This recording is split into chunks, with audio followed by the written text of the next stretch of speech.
Professor Rodolfo Sérgio Ferreira de Rezende, certo? O Rodolfo vai falar para a gente hoje de engenharia de software. Eu garanto que vocês vão adorar a palestra, porque o Rodolfo é um professor excelente.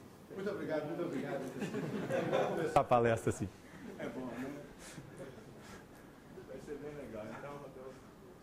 Obrigado, Daniel. Eu já fico contente por causa dos elogios iniciais, né, gente?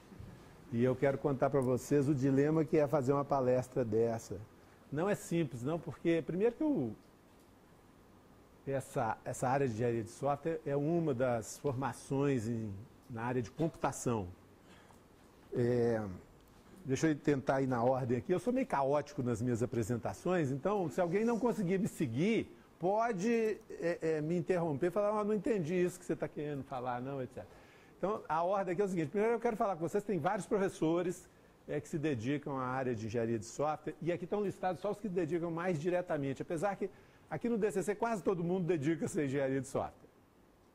Esses que estão listados aqui são os que dedicam mais diretamente. O Clarindo, ele mexe com usabilidade, interação humano-computador, engenharia de software. O Eduardo vai fazer alguma palestra, o Daniel, você sabe? Eu acho que vai ter uma palestra dele aí, se eu não me engano. O Eduardo Figueiredo é um dos novos professores aqui do DCC. O Marco Túlio, acho que fez uma palestra ontem, né? Ele mexe com engenharia de software e também com linguagem de programação. A Raquel Prates, né? Agora nós temos duas Raquéis. No DCC tem a Raquel Minardi e a Raquel Prates. Essa aqui é a Raquel Prates, que também ela mexe mais diretamente com a interação humano-computador, mas interação humano-computador acaba caindo muitas vezes. Apesar dela sempre querer ser uma área independente, ela acaba caindo muito na área de engenharia de software. E eu, que estou aqui presente, conversando aqui com vocês. Então, é um dilema falar sobre essa área aí, porque ela é uma das 5 áreas do currículo de computação da ACM. A ACM é a Association for Computing Machinery, é uma das principais associações no mundo na área de computação. As duas associações que rivalizam serem as duas associações principais na área de computação no mundo é o IEEE, IEEE, é o IEEE, o Computer Society, e a ACM. São definitivamente as duas associações maiores no mundo. E a ACM, Association for Computing Machinery, ela mais ou menos num papel similar ao que a SBC, que é a Sociedade Brasileira de Computação, faz aqui no Brasil. A ACM define as formações relacionadas à computação. Então ela acredita que existe, vamos dizer assim, uma disciplina mais central, que é a chamada computação, e a gente tem as chamadas formações na área de computação. Se vocês lerem o documento da ACM, que chama ACM Computing Curricula, vocês vão ver lá ciência da computação, computer science, engenharia de software, software engineering, engenharia da computação, computer engineering, sistemas de informação, information systems, tecnologia da informação, que é o novo garoto do quarteirão. Aqui no Brasil eu acho que essa denominação não vai fazer muito sucesso. Porque Alexandre? Alex, né, Alex? Não, mas TI, todo mundo fala TI, né? Porque, olha só, isso aqui nós estamos falando de formação em ciência da computação. Lá eles têm essa formação, chama Information Technology, tá? E isso confunde um pouco com a IT. A IT é uma coisa assim, meio às vezes vista como uma coisa muito mais comercial do que acadêmica e tudo mais. Isso talvez não faça muito sucesso aqui, não. E aqui no Brasil ainda tem a chamada licenciatura, tá, gente, na área de computação. Então, vocês vejam, a engenharia de software é uma área, a engenharia de software é uma das áreas de formação dentro da computação. Apesar do que aqui no Brasil tem uma história estranhíssima, estranhíssima. Só aquelas teorias da conspiração mais maluca do mundo poderia explicar a razão e o porquê. Não existe formação de a nível de bacharelado em engenharia de software. Existem os nomes de fantasias aí dados por algumas faculdades. E agora, e nós estamos falando de 3, 4, 5 anos, está começando a aparecer, finalmente. Mas, digamos, 3, 4, 5 anos para trás, 2005 para trás, não existia. Só existia como nome de fantasia. Por exemplo, a UniBH chegava, tinha um curso lá de tecnólogo, de processamento de dados, esse era o nome oficial, e eles punham lá, engenharia de software. Não existia. Alex, você que gosta de uma teoria conspiratória, por que será que não tinha uma formação? Recentemente teve um curso de engenharia de software na engenharia que é completamente diferente do que é ministrado aqui, né? Foi inaugurado lá também. É muito estranho, viu, gente? Eu não vou entrar por esse viés aí, não. Essa palestra poderia, inclusive, entrar por esse viés, tá? Não sei se vocês sabem, tem um livro interessante que foi, inclusive, em parte patrocinado pela Sociedade Brasileira de Computação, que fala um pouco sobre as formações na área de computação no Brasil, história das formações aqui no Brasil e tudo mais. Lá, se vocês olharem o Computing Curricula, não tem licenciatura, tá, gente? Isso é um detalhe aqui que eu quero enriquecer nessa palestra aqui. Quem já fez o curso de engenharia de software comigo? Não tem ninguém aqui que fez o curso de engenharia de software comigo. O Daniel, quem já... o Daniel já fez. Conhece a história, essa parte aqui, eu gosto sempre de falar dessa história aqui. Lá no Computing Curricula não tem licenciatura. Apesar que nos Estados Unidos existe o problema de você formar pessoas que vão dar aulas de conceitos básicos de computação para pessoal de ensino elementar, né, ensino fundamental e médio. Mais ou menos o mesmo estilo igual existe. Olha, por exemplo, aqui, nós temos a graduação em matemática. Vocês têm o bacharelado em matemática e tem a licenciatura em matemática. Então vocês vejam que quando a gente vai conversar sobre computação, tem muita coisa para a gente conversar, mas eu tenho que escolher coisas sobre a questão da engenharia de software. Deixa eu continuar aqui. Algumas pessoas falam que se você não puser uma definição numa apresentação, a apresentação não serve, etc. Então, deixa eu colocar alguma coisa aqui. Então, o IEEE define a engenharia de software como sendo uma aplicação sistemática, disciplinada, quantificável, de uma abordagem para as abordagens de desenvolvimento, operação e manutenção de software. Está aí uma definição, vocês não podem reclamar comigo que eu não apresentei nenhuma. E se vocês quiserem uma coisa ainda mais cheia de termos-chave, o Jan Schuckmann, ele tem uma outra, podem anotar aí que ele está na internet lá, eu achei mais de 300 definições, eu gostei dessa dele aqui, ele é um cara pouco conhecido, eu falei, deixa eu contribuir para a fama do Jan Schuckmann. Engenharia de software é uma disciplina que adota as abordagens da engenharia, os métodos estabelecidos, os processos, arquiteturas, as medidas, ferramentas, os padrões, os métodos de organização, os métodos de gerência, a questão da garantia da qualidade, and the like, olha que coisa bacana. E o resto, no desenvolvimento de software de larga escala, procurando os resultados da alta produtividade, o baixo custo, a qualidade controlável e um bom escalonamento do desenvolvimento que seja mensurável. É isso que é a tal da engenharia de software, gente. E para falar de engenharia de software é muito complicado, porque em sendo uma área de formação, ela tem muitos vieses e tudo mais, estou eu ainda diante do meu dilema, o que falar aqui. Uma outra abordagem também é só falar dos meus temas de pesquisa. Né? Quer dizer, a ideia aí seria, eu vou conquistar potenciais futuros alunos para essa área, aí falando dos meus temas de pesquisa, etc. Eu achei isso muito egoísta da minha parte, sabe, gente? Quem quiser, é só colocar lá no DBLP, Rodolfo Rezende, vai estar lá a lista dos trabalhos que eu tenho feito com os alunos, né? Não é muito vasta, infelizmente, mas é razoável. 20 e poucos trabalhos estão listados lá na DBLP, então se vocês puserem lá, vocês vão ver os meus temas de pesquisa. Eu não vou me furtar de julgar e salpicar aqui durante a apresentação, falar sobre isso, mas eu vou tentar ser um pouco mais veranista com vocês.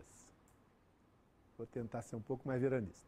Para não causar muito suspense, eu já vou contar para vocês qual que vai ser o viés. Eu resolvi falar da engenharia de software a partir da que é considerada a principal conferência da área. A principal conferência da área de engenharia de software é a International Conference on Software Engineering, que é patrocinada pela CM e pelo IEEE, né, pelo IEEE. E no ano passado, a última edição dela foi realizada lá no Havaí.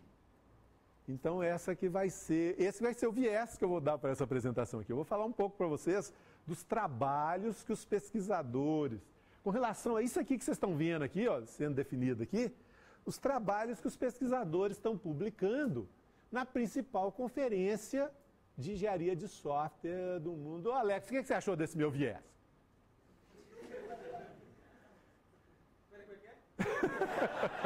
Puxa vida, pegou o sujeito. Deixa eu arranjar um outro aqui, ó. Deixa eu arranjar um outro aqui.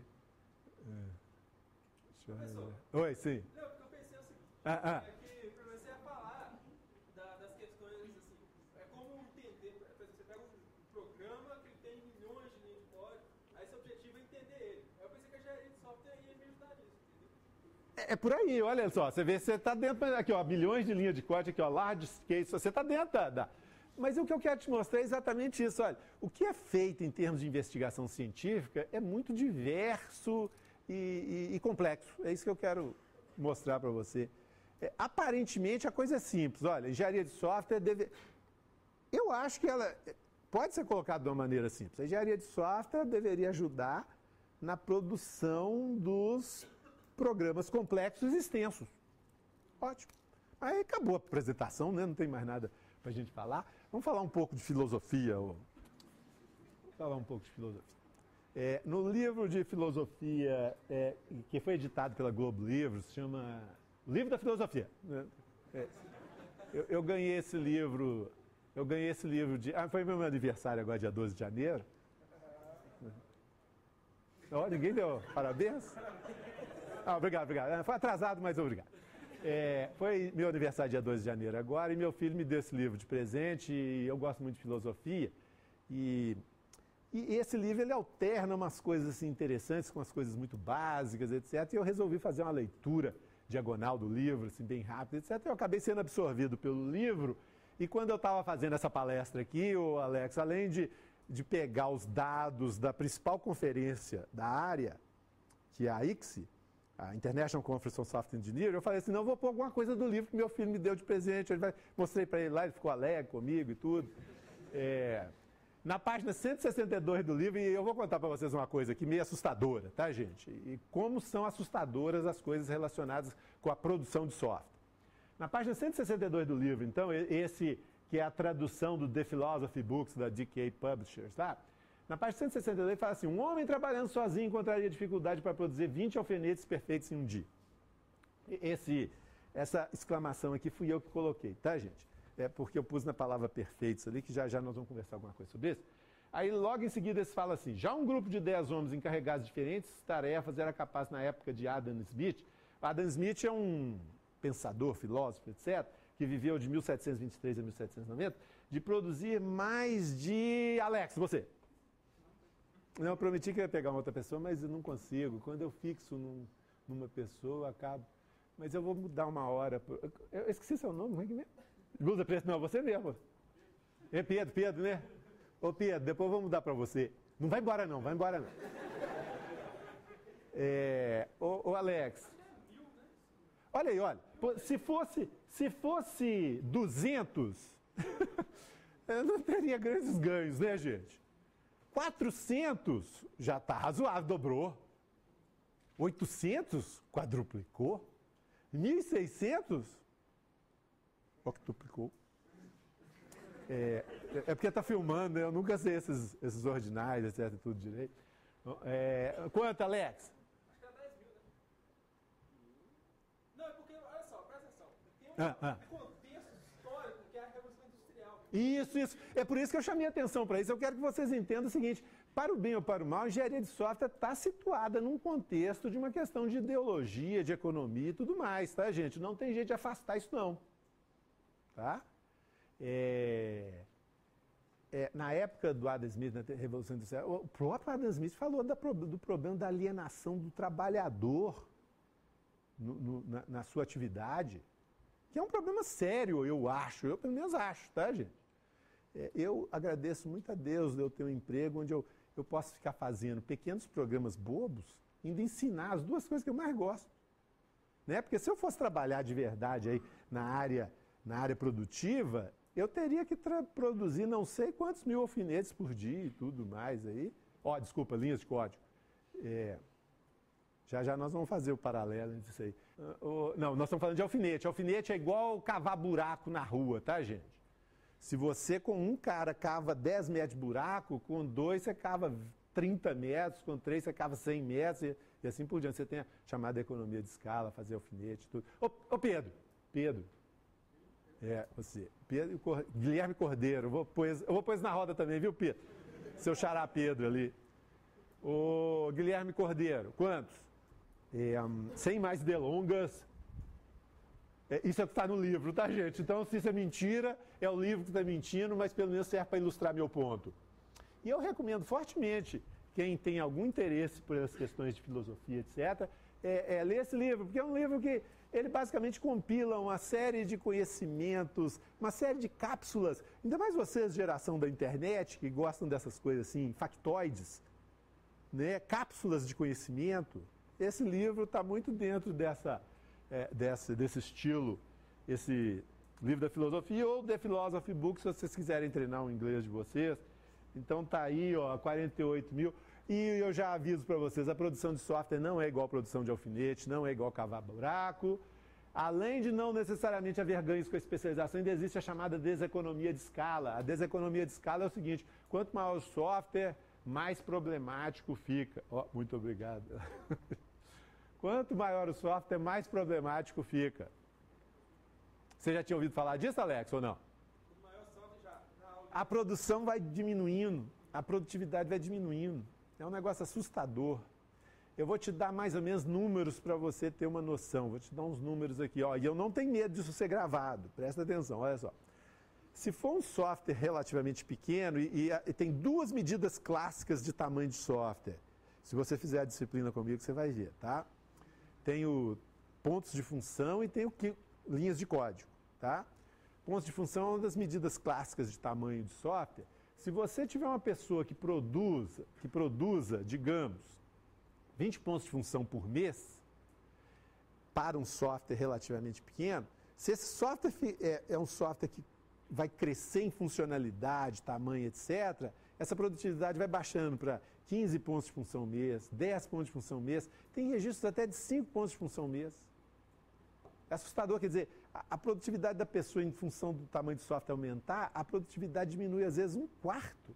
Assustador isso, não é não, Daniel? Isso é assustador. Então, definitivamente, gente, construir software não é igual a produzir alfinete, fazer buraco, fazer tecido, etc.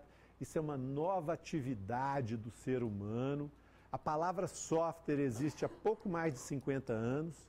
A palavra engenharia de software foi usada a primeira vez em 1968, pouco mais de 40 anos, né? 44 anos.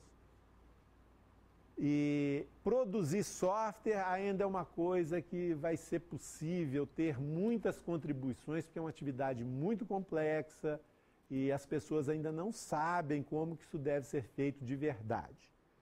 E hoje em dia, esse terreno da questão da produção de software, ele é frequentado por um grupo mais tradicional que se apoia nos chamados processos, tá? Que é uma área à lá estilo da engenharia de produção e tudo mais, né? Que é processo, o foco é processo. E tem um pessoal novo aí, né? Nos últimos 10, 15 anos aí, falando que, olha, o ser humano para produzir software não pode usar essas coisas dessas outras engenharias assim do jeito que está sendo usado, não. o software é uma atividade muito diferente em si mesma e não dá para usar isso não. Esse pessoal, parte deles é conhecido como pessoal do movimento da agilidade no desenvolvimento de software. Eles foram muito espertos em escolher o nome, né? Quem não quer ser ágil? É o pessoal da agilidade, né? Se você não é do pessoal da agilidade, de onde você é?